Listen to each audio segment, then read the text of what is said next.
안녕하세요. 메가스터디 수학 강사 강현찬입니다. 여러분들이 이제 6평 문제 딱 일주일 지났습니다. 제가 그 일주일 동안 정말로 수많은 친구랑 현장에서 그 다음에 이제 온라인 통해서 상담을 했습니다. 모든 친구들의 고민을 한마디로 요약하니까 딱 이거더라고요. 그래서 이제 뭐 하지? 대체 내가 뭘 해야지 등급을 올릴 수 있을까? 라는 고민들이 많길래 제가 이제 이렇게 캐스트를 준비했고요. 우리 한번 계획을 잘 짜서 구모까지 한 등급을 올릴 수 있도록 한번 같이 로드맵을 계획해 보도록 하겠습니다. 먼저 여러분들 제일 중요한 건 이거예요. 과목 고민하는 건요, 이제 그만하세요. 그러니까 무슨 말이냐, 미적에서 확통으로 넘어갈까 말까 고민을 딱 그만하고요. 이제는 뭘 한다? 7월 말까지 목표를 딱 설정하고요. 목표를 완성하셔야 될 차례입니다. 제가 이제 친구들 보면은 이제 미적 딱 시험 봤는데 27번, 29번을 뭐 그냥 편하게 잘 풀었어요. 이런 친구들이야 사실 고민하지 않을 거고요. 보통 그냥 쭉 미적으로 갑니다. 저도 그거는 찬성하는 바입니다.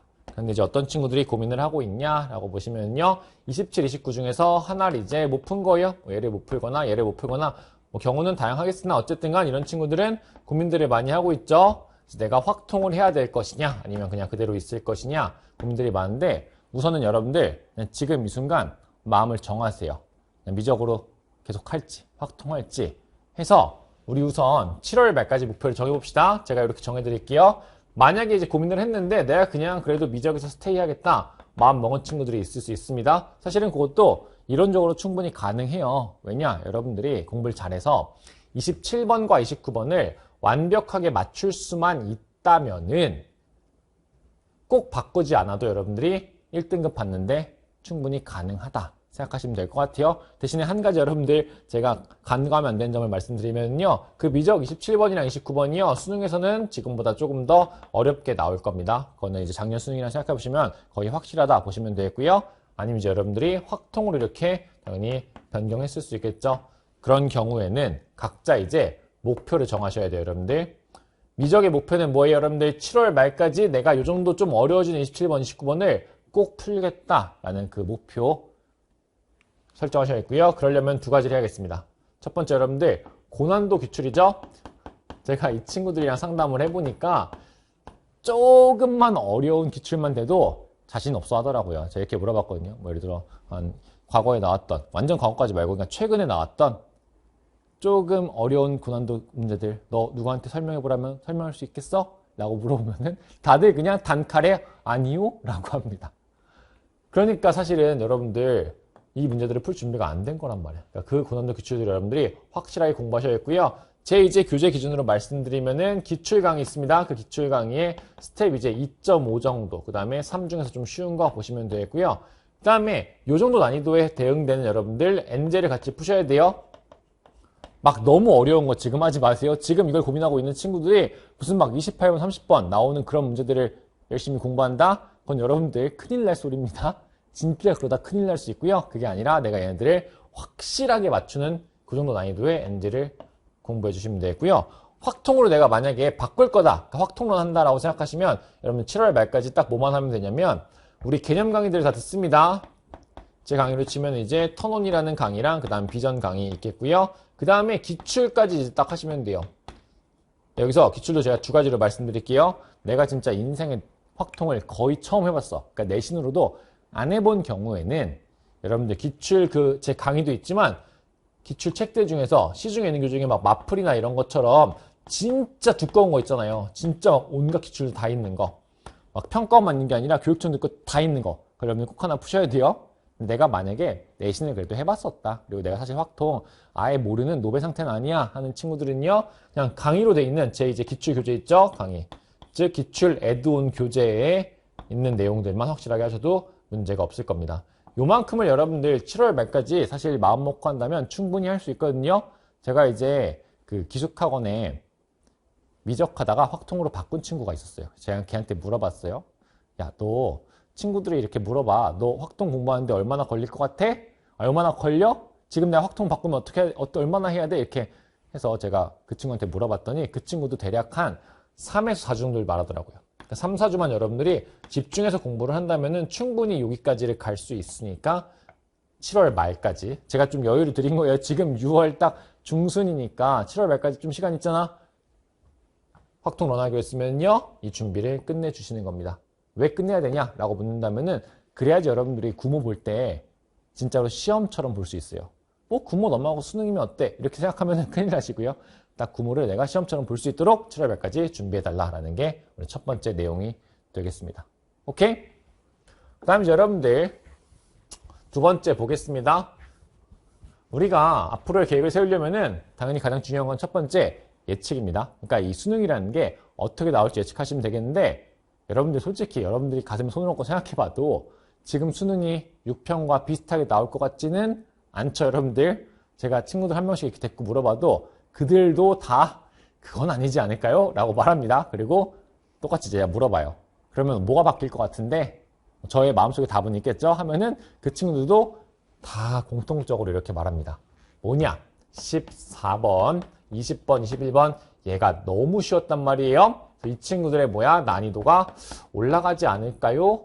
라고 친구들이 얘기를 합니다. 저도 정확히 똑같이 저렇게 생각을 해요. 왜냐? 지금은 요 14번 같은 경우들이 변별력이 거의 없었어요. 이게 이제 미적하는 친구들의 정답률이 메가스터디에서 70% 정도 넘게, 75%막 이렇게 나오고요. 확통하는 친구들도 막 40% 중반대가 나오고 있습니다. 그러니까 변별력을 상실한 게 맞겠고요. 작년 여러분들 수능 있잖아요. 작수 14번이랑 그다음 20번이랑 21번이랑 비교했을 때 각각이 훨씬 쉽습니다. 그렇기 때문에 이 난이도들이 올라갈 거라 생각하시면 되겠고요. 그럼 어떤 일이 벌어지냐? 제가 이미 이번에 시험 친구들 6평 점수들을 딱 이렇게 받아보고 그다음에 그 친구들, 제가 이제 강의하는 친구들, 그 친구들의 최근까지의 과거 시험 점수들을 막 비교를 해보면요. 되게 재밌어요. 그러니까 6평 이전에 예를 들어 어떤 친구들은요 100점 만점이라고 치면요 시험 점수가 60점이었어요.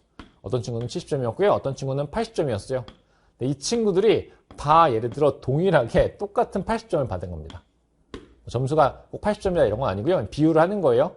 왜 이렇게 됐냐라고 한다면은 여러분들도 아시겠지만 이 번호까지가 너무 쉬우니까 다들 여기까지 이제 푼 거야. 뭐 물론 한두 개 실수를 할 수 있겠지만 그래도 다 손은 댔단 말이에요. 그리고 다 공통적으로 어떻게 됐냐? 15번 이제 22번 이렇게 딱 남아 있었고요. 뭐 공부를 열심히 더 했어. 그럼 둘 중에 이제 하나를 풀거나 아니면은 뭐 둘 다 못 풀거나 뭐 이제 이런 경우들이 딱 돼서 다 같은 점수가 나왔다고요. 이제 여러분들 이 세 친구가 같은 실력이라고 볼 수는 당연히 없겠죠. 그리고 수능에서는 다시 뭐예요? 이 친구들의 스펙트럼이 이렇게 벌어질 겁니다. 다시 이렇게 60, 70, 80이 될 거라고. 그러면은 지금은 같은 등급으로 보이지만 실제로는요 등급이 아주 버라이어티하게 달라질 겁니다. 오케이? 그건 여러분들이 그냥 조금만 상식적으로 생각해봐도 이렇게 될 거라고 예상할 수 있죠. 그러니까 우리는 뭐냐? 이 어려워지는 내용들을 준비를 해야겠고요. 그다음에 여러분들 반대로 제가 좀 더 이제 희망적인 말씀을 드리자면은 요 문제들은요 약간 쉬워질 수 있습니다. 그러니까 어차피 비슷한 난이도의 어떤 그 준킬러라고 부르는 친구들을요 공부를 해줘야 되는 거야. 그걸 내가 안 하면은 이 스펙트럼의 아래쪽으로 떨어질 수밖에 없겠고요. 공부를 하면요 유지되거나 혹은 그 위에 스펙트럼 올라가서 여러분들이 지금보다 더 상대적으로 좋은 점수를 받을 수 있다 생각하시면 될 것 같아요. 그치만 이제 여러분들 이번 시험 끝나고 친구들이 가장 많이 한 생각 혹은 고민들은 이런 거더라고요. 14번까지가 너무 쉬우니까 그 다음 이제 남은 문제가 뭐 15번, 뭐 22번, 뭐 이제 그러니까 종종 이제 21번 이런 문제들을 갖고 내가 이거를 풀 수 있을까? 혹은 내가 이걸 풀 자격이 있을까라는 고민들을 많이 하더라고요.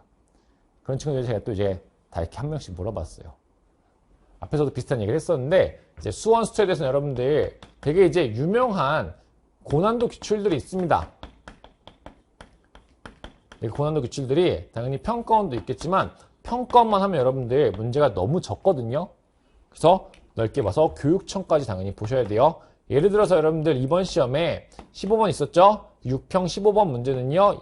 이미 작년에 교육청에 비슷한 해석 우미분계서 좌미분계서 해석이 나온 적 있냐 없냐? 당연히 있습니다. 그러니까 여러분들 뭐 평가만 공부하겠다 이런 아니란 생각은 우선 집어치우시고요. 택도 없는 생각입니다. 어차피 개정되고 나서 시험이 많이 바뀌었고 그 이후로 기껏해야 4, 5년밖에 안 되니까 그만큼의 교육청이라도 공부를 하셔야 돼요. 그럼 이 자격이라는 게 뭐냐라고 했을 때 여러분들 제가 이렇게 친구한테 물어보는 거예요. 너 이만큼 기출에 대해서 내가 물어보면은 풀 수 있겠어? 사실 풀기만 한 걸로 안 돼요. 그리고 이제 나한테 설명해 줄 수 있겠니?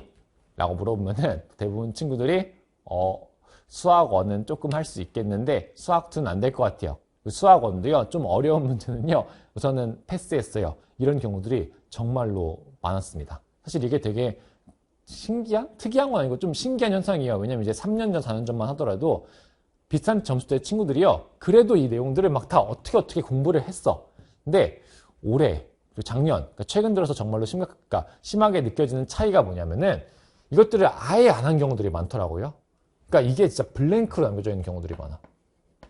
그리고 그 친구들이 저한테 똑같이 물어보는 거예요. 나 왜 이거 안 풀리냐고. 어려운 문제. 왜 안 풀리냐고요? 자격이 없는 거예요, 아직은. 우리가 최소한 여기까지를 내가 풀고 설명할 수 있을 정도로 공부를 해 주어야지 여러분들이 뭐가 생긴다? 자격이 생긴다고요. 그 문제들을 풀 자격. 오히려 이거를 안 했는데 저 문제를 풀 수 있는 친구도 있잖아요. 그 친구들은 진짜로 머리가 좋은 겁니다. 그렇게 머리가 좋은 사람 세상에 많지 않고요. 수능을 잘 보기 위해서 그렇게 머리가 좋을 필요도 없습니다, 여러분들. 그냥 이걸 공부해서요, 자격을 갖추기만 하시면 되는 거예요. 그게 바로 뭐냐? 자격이구나 생각하시면 되겠어요. 그럼 이제 뭐냐? 많은 친구들이 이제 좀 어려운 문제들에서 벽을 느낀 경우들이 많거든요. 그럼 여러분들 두 가지의 기둥을 통해서 우리가 돌파를 해줘야 됩니다. 첫 번째는 여러분들 방금 제가 말씀드렸죠? 이야기를 따라오고 있다면 충분히 예측할 수 있겠죠? 그 고난도 기출들이 있습니다. 이것들을 여러분들을 이제 설명할 수 있을 정도로 공부를 해주셔야 돼요. 이거를 왜 하는 거냐? 라고 한다면은 여러분들이 이제 문제를 풀고 공부를 할 때 어떤 이제 기준, 기반, 기둥이 있어야 될 거 아니에요? 그런 게 없이 여러분들 공부를 한다면은 새로운 문제를 맞닥뜨렸을 때 그냥 우당탕탕탕탕탕 푸는 거 말고 답이 있어 없어? 없단 말이야. 근데 여러분들, 저도 포함해서 여러분들이 생각하는 수학 잘하는 사람들의 풀이를 보세요. 그분들이 막 우당탕탕 풉니까? 그렇게 풀지 않아. 물론 예를 들어서 2번 우리 6편 같은 경우에 22번 같은 거 있죠, 여러분들? 그 문제는 약간 특이한 부분이 있기 때문에 그 마지막 순간에는 약간 우당탕탕 당연히 합니다. 그거는 정상이에요. 근데 이제 그걸 제외한 대부분의 29문제에 대해서는 딱히 그렇게 풀어? 안 풀어? 안 풉니다. 그건 어디서? 고난도 기출, 이걸 통해서 우리의 어떤 사고 기반을 만드는 거예요. 이거를 우리 그리고 확립하는 겁니다. 그래서 기준이 생겨야 되는 거예요. 그렇지만 여러분들 기준만 생겼다고 해서 문제가 새로운 걸 다 풀려 안 풀려? 또 그렇지는 않아요. 그러니까 우리가 항상 연습이 필요하기 때문에 두 가지 기둥이라고 했죠. 1번 기둥과 두 번째 기둥. 우리 엔제들을 풀어야 됩니다. 이제 엔제를 할 때 막 너무 어려운 거 하지 마세요, 여러분들. 여러분들이 지금 얘도 충분히 안 돼 있는데 너무 어려운 걸 풀면요. 물론 이제 수학원, 수학2니까 보통 친구들이 막 이렇게 시간을 많이 쓰고 막 1시간 막 고민하고 막 강의 열심히 듣고 2번, 3번 듣고 하면요. 이해는 할 수 있어요. 근데 여러분들이 그걸 실전에 가서 풀 수 있을까요? 풀 수가 없습니다. 이해를 하는 것과 푸는 건 완전 다른 말이란 말이야. 그러니까 여러분들이 이런 이제 벽을 느꼈거나 막 저런 어려운 문제 어떻게 풀어 했으면 너무 어려운 거 말고 딱 내가 못 풀 만한 난이도에 적절한 어려움이 있는 절인데 말이에요. 이런 이제 여러분들 엔제를 풀어주는 거야. 그럼 어떻게 푸는 거냐라고 했어요, 여러분들. 이 둘 사이에 상호작용을 하셔야 돼요. 내가 만든 기준을 갖고 새로운 문제를 풀어보는 거예요. 그리고 문제를 푸는데 내가 뭔가 해석이 잘 안 돼. 그럼 다시 원래 기준으로 돌아가서 확인을 해보는 거야. 내가 이 중에 놓친 게 있나? 하면은 보통 놓친 게 있을 겁니다, 여러분들. 새로운 문제여도요, 90%의 익숙함과 10%의 새로움으로 만드는 거지 완전 새로운 문제는 없단 말이에요. 그러니까 둘 사이에 계속 왔다 갔다 하면서 나의 기반을 쌓아 나가고 그 기반을 연습해서 더 단단하게 하고 부족한 게 있으면 다시 돌아와서 채우고 이 과정을 여러분들 계속 반복을 해주시는 거예요. 그렇게 이제 서로 양성 피드백 과정을 거쳐주시면요. 이 기반이 아주 단단해지고 그럼 내가 새로운 문제를 봐도 쫄지 않고 풀 수 있구나 생각하시면 되겠습니다. 친구들 또 물어봐요. 이거 언제까지 해야 되냐고. 저는 개인적으로 정말 좀 어려운 기출들만 모았다. 제 예를 들어 기출교재라고 치면 스텝 3가 있거든요. 그 정도 기출이다 하시면요. 그냥 수능까지 쭉 해도 문제가 없습니다. 수능까지 막 매일매일 보라는 그런 게 아니라 내가 뭔가 잊은 것 같아. 내가 뭔가 놓쳤던 것 같아. 라는 게 n제를 풀다 발견이 되면요. 잠깐 돌아가서 이렇게 펴서 보고 다시 n제 풀고 그러니까 이런 식으로 하라고요. 그런 식으로 우리가 두 가지 기둥을 단단하게 이렇게 세워 나가시고 그 위에 이렇게 점수가 딱 나오는 거구나. 그러니까 집이 너무 못생겼네요. 이해를 해주세요. 제가 원래 어렸을 때부터 이런 그림을 못 그렸습니다. 어쨌든 이 기둥 하나가 뭐냐? 고난도 기출이고 그다음 뭐야? n제다. 이렇게 우리가 생각하시면 될 것 같아요. 그래서 우리가 해야 되는 건 뭐냐? 여러분들의 사고 기반, 그 다음에 평가원이 요구하는 사고 기반, 그 다음에 저의 사고 기반, 요 세 가지를 서로 이제 일치를 시키는 거예요. 그리고 이것이 일치가 되면 여러분들 문제를 어떻게 풀 수 있냐? 문제를 되게 이렇게 직선적으로 풀 수 있어요. 그러니까 제가 푸는 것과 여러분들이 푸는 걸 비교하면은 가장 큰 차이가 뭐냐? 저는 대부분의 문제를 이렇게 쭉 한 번에 풀어 나가는데 여러분들은 이렇게 이제 엄청나게 왔다 갔다 막 이렇게 왔다 갔다 왔다 갔다 왔다 갔다 합니다. 이렇게 해서 도달한단 말이야.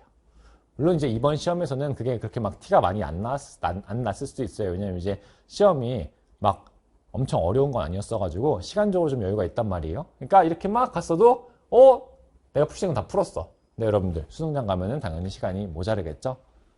그리고 더 어려워지면은 이렇게 가다가 중간에 이렇게 길이 딱 끊길 거예요. 그러니까 여러분들이 요렇게 가도록 공부를 해야 되는데 그건 뭐냐?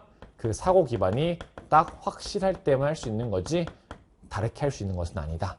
라고 이해하시면 될 것 같아요. 그래서 이제 여러분들 제가 어떤 강의를 이제 출시했냐? 이제 파인 튜닝이라는 강의를 출시했습니다. 이게 이제 실전 엔제 강의가 되어 있고요.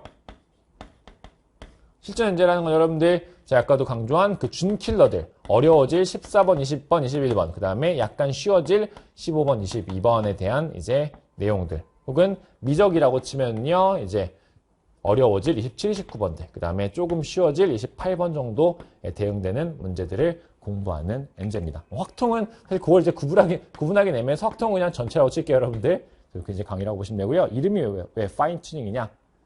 이게 여러분들 그 전문 AI 용어입니다.